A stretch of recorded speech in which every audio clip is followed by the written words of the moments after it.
Ayun po, good morning mga kamakdani at panibagong araw at panibagong vlog na naman po tayo ngayon ano. At pasensya na po at medyo gulo-gulo ang aking buhok. Time check ngayon po ay alas 7:15 ng umaga, November 9. At ito po ang sitwasyon ngayon dito sa Kuwait. Di ba yung sinasabi ko sa inyo na baka sa susunod na mga linggo o sa susunod na mga linggo pa ay taglamig na. Ito po ang itsura ngayon ng Kuwait. Tingnan nyo, napakakapal ng pag. Nakita-kita nyo naman yan. At ilalabas ko kayo. Ayan, ito po ang sitwasyon ngayon dito sa Kuwait. Ito po ang senyales na talagang maglamig na dito sa Kuwait. Tingnan nyo mga kamakdani. Tingnan nyo mabuti. Siguro kayo ng madaling araw pa. Ayan. Oh. Kita-kita nyo naman ang pag.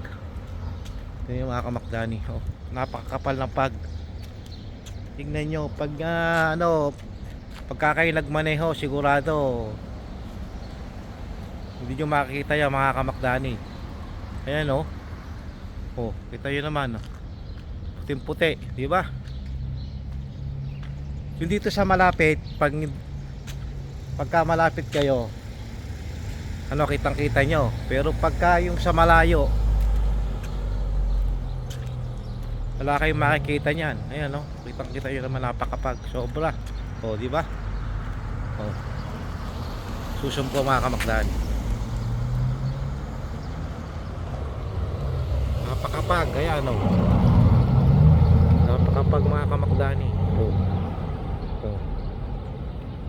Napakapag. Oh. Anong makikita nyo lang is ilaw. At yan yung mga bahay oh.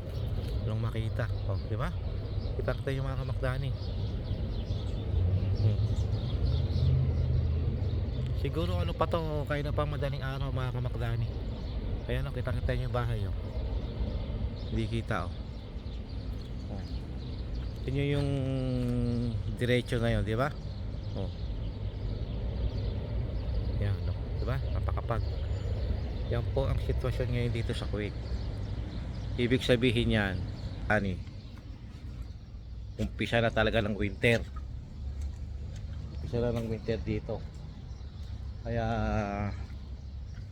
siguro makapagbablog na tayo ng doon sa malayo, sa katulad ng mga disyerto mga kamakdani.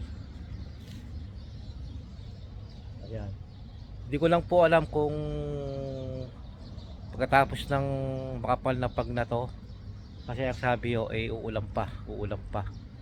Ngayon yun ang antayin natin. Pag yun umulan ng malakas at pagkatapos ng ulan na yun, sigurado napakalamig na nun. Ang singaw ng paligid, napakalamig sobra. No, kita yung mga kamakdani oh. Puti, di ba? Puti ng paligid oh. Oh, kita yung mga kamakdani. Slarik. So, ay meron tayo ditong kaibigan na nagdadriver din. Kaya lang ibang lahi siya. Akano natin yan tuwing umaga. Kabatian natin. Oh, kita yun lang mga kamakdani oh. Napakapag ng paligid. Hindi ko lang alam mamaya kung maabutan pa natin yan. Kasi ngayon maghatid tayo ng estudyante sa school. Lalo mamaya yan doon sa seaside. Kung maabutan pa natin mga kamakdani, itong pag na to, napakaganda siguro tignan. Magbibideo ko doon sa seaside. At itong pag na to, pag sumikat ang araw, sigurado matatanggal to mga kamakdani. Mawawala yung pag na yan. Okay, update lang po. I-update ko lang po kayo mamaya pag andun ako sa seaside kung maabutan pa natin itong pag na to. Okay, kasi once na sumikat ang araw, mawawala na to. Sipot lang kayo dyan mga kamakdani. Update lang po. At ayun po mga kamakdani, at karating lang po natin dito sa bahay. Pasensya na po, hindi ko talaga na-vlog yung kaninang kapal ng pag dun sa may dagat kasi nabisi tayo. Tsaka isa pa, yung araw pa ano, pa litaw-litaw, tapos pagkalitaw mawawala uli. Eh yung fog, pagka yung araw ay lumilitaw, nawawala siya, nawawala yung fog. Ngayon pagka umaan uli, nagtatago, at saka pa lang siya lumilitaw. Pagka yung araw in and out, hindi na natin mapapakita ng maganda.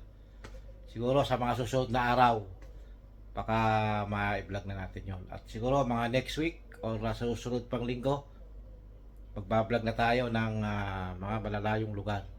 Yun ang abangan nyo mga kamakdani. At sigurado makikita nyo yung buong area dito ng desierto. Subukan nating ma-vlog lahat yun. Okay? At siguro hanggang dito mo lang po yung video ko. Pagpasensyahan nyo na kasi talaga yung pag hindi natin mabablog ng ilitaw, tatago yung araw kaya useless din. Okay? At hanggang dito na lang muna po ang vlog natin. Maraming salamat at nakaabot kayo sa aking video simple. At siguro abang-abang lang po sa mga susunod kong mga vlog. Ingat-ingat tayo sa bagyo, Juan, at talagang malakas. Keep safe everyone. Okay? Hanggang dito na lang. God bless all. I love you all. Ingat-ingat tayo palagi. Babush. Bye-bye.